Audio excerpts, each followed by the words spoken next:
Hey there, everybody. Good morning. It is Wednesday, March the 23rd, 2022. 10:21 in the morning, but that doesn't matter for you. I'm recording this and then we'll upload it, and it takes about an hour to upload here from the cabin we're in. The Wi-Fi is really spotty and struggling. So again, apologies for not being live these days. All right, we're in the third chapter of a man named Gideon in the book of Judges, Judges chapter number 8. So if you want to turn your Bibles there with me, we will pray and get all about it. Father, help us as we look into your word again today. Give us wisdom from it. Encourage our hearts. Teach us some things. And I pray that we'd make good application of what we learn. We love you and praise you, and we ask all this in the name of Christ. Amen. All right, so Judges chapter number 8 this morning. Gideon was approached by God to deliver the people from the Midianites. They were oppressing Israel for 7 years, and there's no king in Israel. There's no leadership.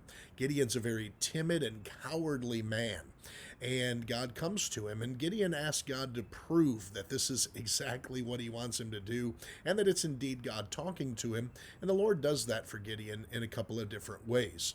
Yesterday we learned that Gideon went in and with a very unusual battle plan conquered the Midianites. God took his army from 32,000 people all the way down to 300 people. Can you imagine having to lose 99.9% of your army and still have to go into battle? And God did give them the victory. And so chapter 8, if you will, clean up.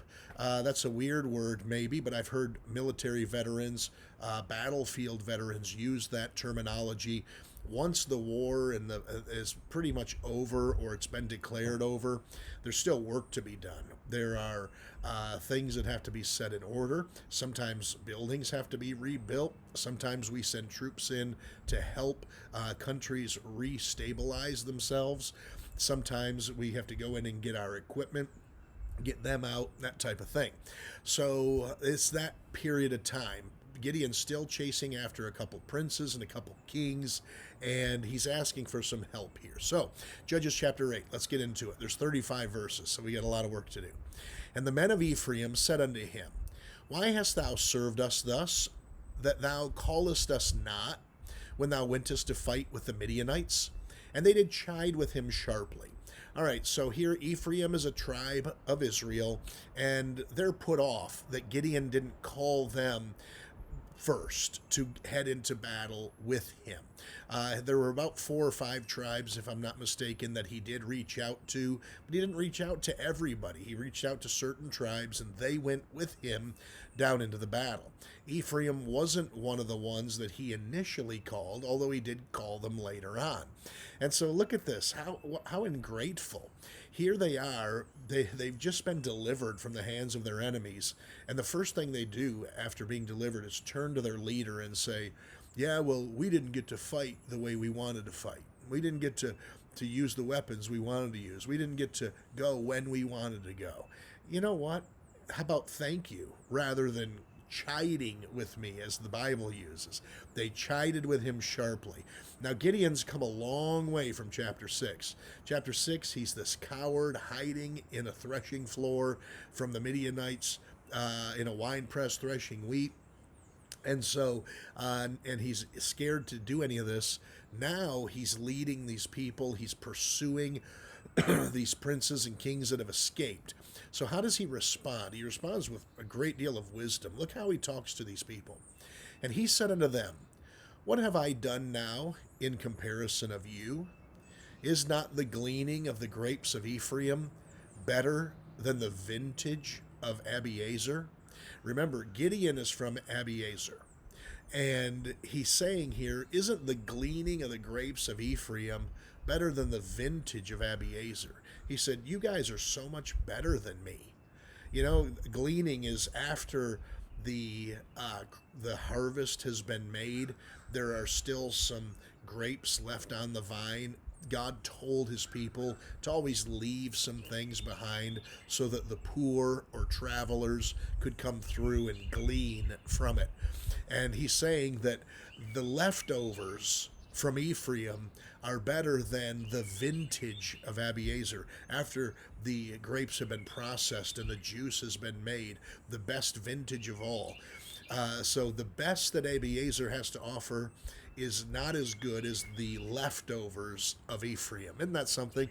So what's he doing here? He's being self-deprecating so that he can get these people off of his back. I don't know if he really believed this or not. Maybe he did.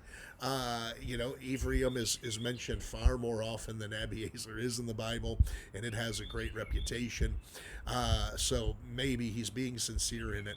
However, he's handling them well. Look at what he says in verse 3. God hath delivered into your hands the princes of Midian, Oreb and Zeb, and what was I able to do in comparison of you? He said, look what God used you to do. It was your tribe that took Oreb and Zeb out. What did I do compared to what you did? Then their anger was abated toward him when he had said that. There's a verse in the book of Proverbs that says, a soft answer turneth away wrath. And here Gideon's using great wisdom. He's got these people angry with them. And instead of trying to combat them, what he could have said? He could have said, you know what? Why don't you guys shut up? Why don't you quit complaining and criticizing me? Why don't you just say thank you for what I did for you, instead of telling me that you didn't get to fight when you wanted? These guys are looking for a pat on the back, some prestige. And so that's what he gave them. He didn't hold back that. Verse number 4, and Gideon came to Jordan and passed over, he and 300 men that were with him, faint, yet pursuing them. And so they're still after a couple of princes and kings, and the 300 men and Gideon, faint yet pursuing. The work of God will tire you out at times. You will never tire of the work, but you will get tired in the work, I heard someone say. And that's true. I never tire of the work of God, but boy, I sure do get run down in it sometimes. And if you never get tired serving God, then you probably need to arrange your schedule so that you do that once in a while. Oh, so they're faint yet pursuing. Even though they're tired, they're not giving up. They're not relenting. Verse 5. And he said unto the men of Succoth, give, I pray you, loaves of bread unto the people that follow me, for they be faint. And I am pursuing after Zebah and Zalmunna, kings of Midian. So Gideon says to the people of Succoth, hey, help my guys out. They're hungry, they're tired, they're wore out, they've been fighting. They could use some help. And we're still going after these kings. Verse 6, and the princes of Succoth said, are the hands of Zebah and Zalmunna now in thine hand, that we should give bread unto thine army? So the men of Succoth say, you know what, come back here once you've captured them. We're not going to feed you till you get the job done. Wow. I mean, they're doing you a favor, men of Succoth. Verse 7, and Gideon said, therefore, when the Lord hath delivered Zebah and Zalmunna into mine hand, then will I tear your flesh with the thorns of the wilderness and with briars. This is a different Gideon, isn't it? Oh, the sun's coming out. This is a far different Gideon than we're used to. He says, okay, if you won't give my guys bread, we're going to go capture these kings, and we're going to come back, and we're going to get the briars and the thorns of the wilderness, and we're going to whip you with them. Verse 8, and he went up thence to Penuel, and spake unto them likewise. And the men of Penuel answered him as the men of Succoth had answered him. So they move on from Succoth to Penuel, and they say, hey, do you have any bread for my guys? We're going after these kings. And the men of Penuel said, you know what? When you bring the kings back, then we'll bring you the bread. Same response here. Verse 9, and he spake also unto the men of Penuel, saying, when I come again in peace, I will break down this tower. So Penuel, the city of Penuel, had a high tower that they prided themselves in. Gideon says, when I get back, I'm going to tear this tower down. Verse 10, now Zebah and Zalmunna were in Karkor, and their hosts with them, about 15,000 men. All that were left of the hosts of the children of the east, for there fell 120,000 men that drew sword. So think about this. God used Gideon and his 300 men to kill 120,000 soldiers. Now there's only 15,000 left. Verse 11, and Gideon went up by the way of them that dwelt in tents on the east of Nobah and Jogbeah, and smote the host, for the host was secure. And when Zebah and Zalmunna fled, he pursued after them, and took the two kings of Midian, Zebah and Zalmunna, and discomfited the host. And so here the army overtakes them, they capture these two kings that they've been after, and they bring them back. Verse 13, and Gideon, the son of Joash, returned from battle before the sun was up, and caught a young man of the men of Succoth, and inquired of him. And he described unto him the princes of Succoth, and the elders thereof, even 70 men. And he came unto the men of Succoth, and said, Behold, Zebah and Zalmunna, with whom ye did upbraid me, saying, Are the hands of Zebah and Zalmunna now in thine hand, that we should give bread unto thy men that are weary?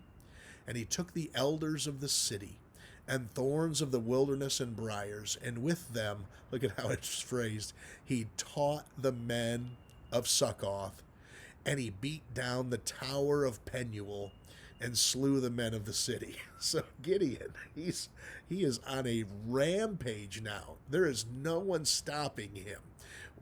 Hey, men of Succoth, can we have some bread for my tired army? No, bring us the kings, and then you can have some. Okay, when I come back with them, he didn't say if I come back, by the way. When I come back with them, then you're going to be sorry. I'm going to whip you. Then to Penuel, hey, how about you guys? You give us some bread for the army? No, bring him back, and then we'll give you some bread. Okay, well, I'll come back and tear this tower down. So after he captures Zebah and Zalmunna, he's coming back with the men and with the kings there in prisoner of war. And they run across a young man from Succoth, and they said, hey, who are the elders of the city of Succoth? And he says, well, there's 77 of them. And so when Gideon and his men get back to Succoth, they take whips made of thorns and briars, and they beat the 77 men of Succoth. As it said, he taught them. He taught them a lesson, you better believe it.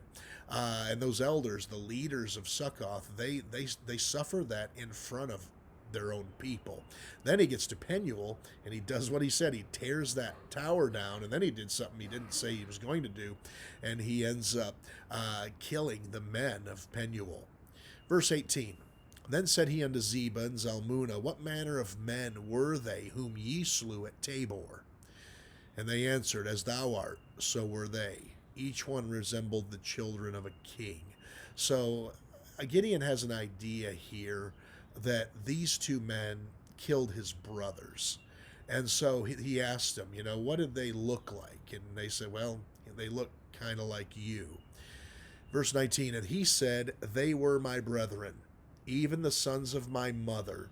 As the Lord liveth, if ye had saved them alive, I would not slay you. He said, if you'd have kept my brothers alive, I wouldn't kill you. What's he insinuating? Well, you didn't keep them alive, so you're going to die.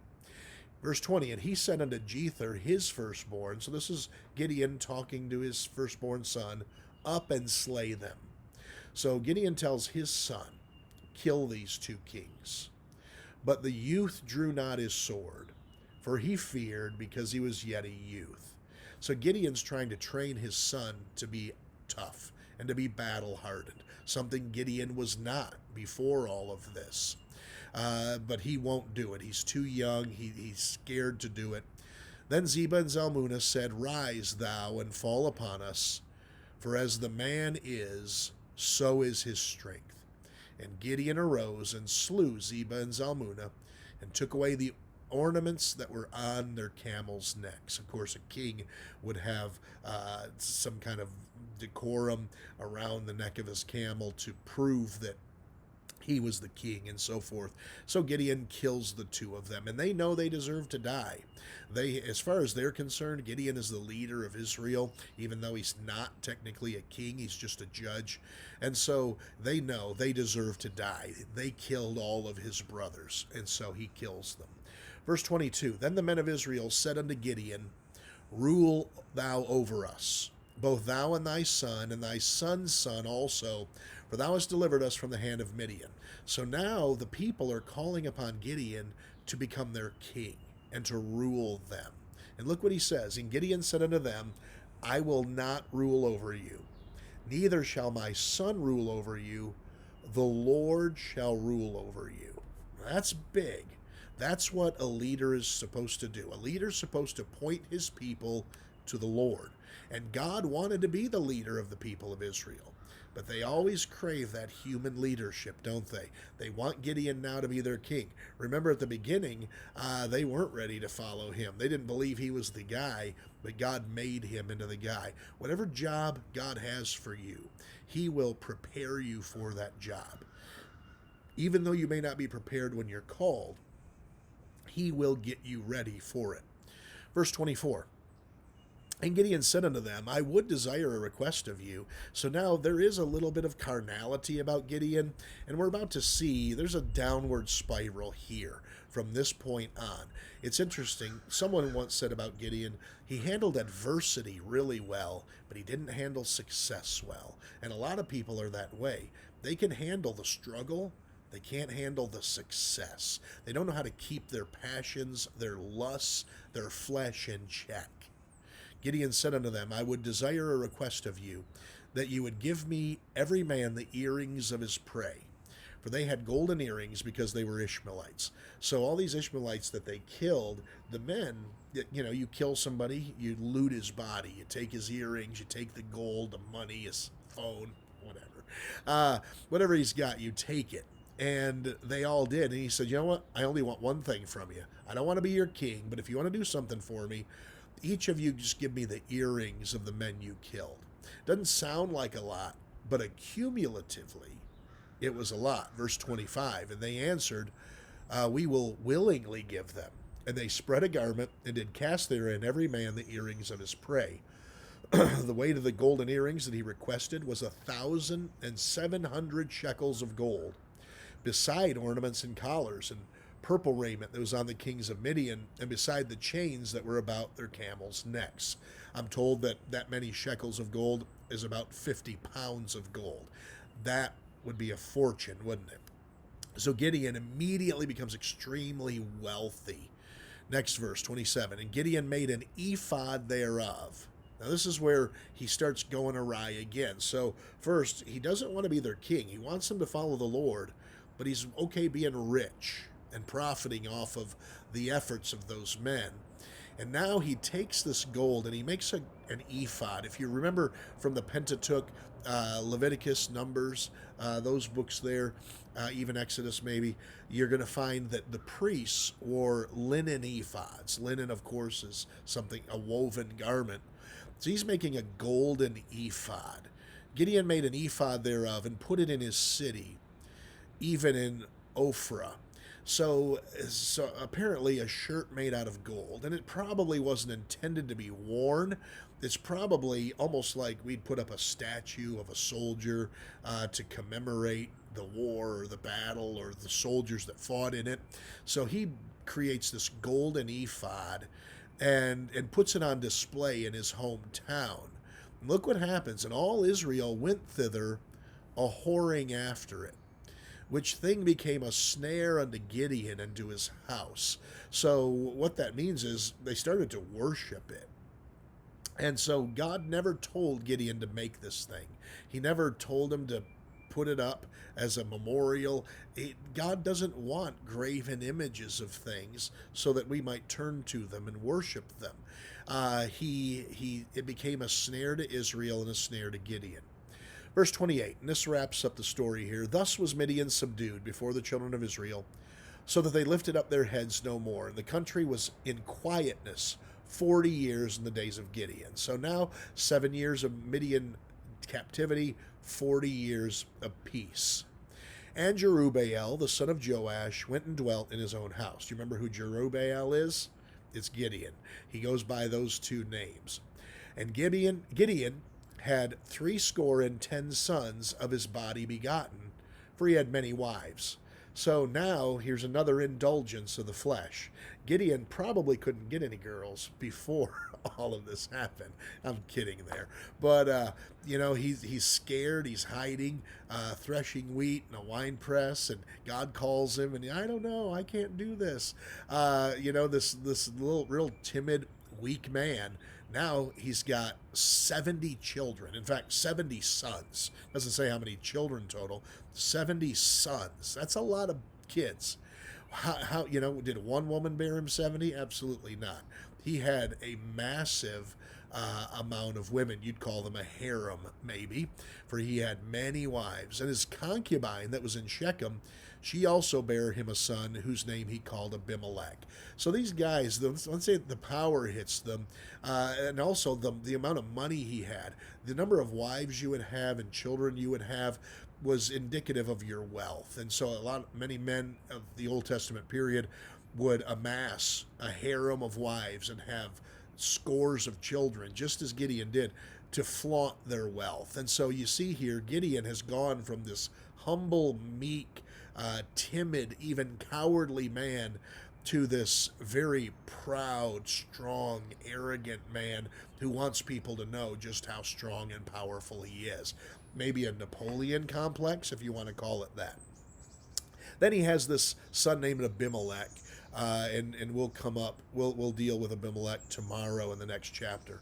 Verse 32, and Gideon, the son of Joash, died in a good old age, and was buried in the sepulchre of Joash his father in Ophrah of the Abiezrites. And it came to pass, look at here, as soon as Gideon was dead, that the children of Israel turned again and went a-whoring after Baalim, and made Baal Berith their god. As soon as he's dead, they turn on the Lord. Human leadership is so vital to keep people on track. But I'll tell you what, you've got to also follow the Lord of your own accord, and not simply because someone else does it.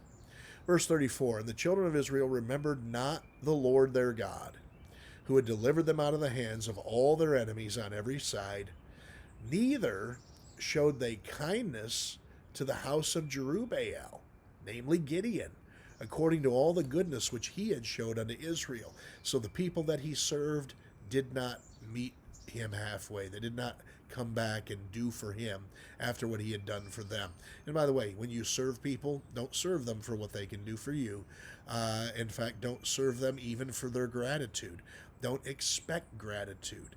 In fact, the best thing to do, serve people with the expectation that they'll turn on you. And then nothing that happens will be beyond your expectations, and you won't be disappointed. What a sour note to end this on. Anyway, I'm going to leave you alone. We're at 23 minutes. That's a long time. As always, please like, love, and share the post. Let people know that we're out here, and we'll see you tomorrow whenever this gets uploaded. God bless you. Have a great Wednesday. Thanks for watching.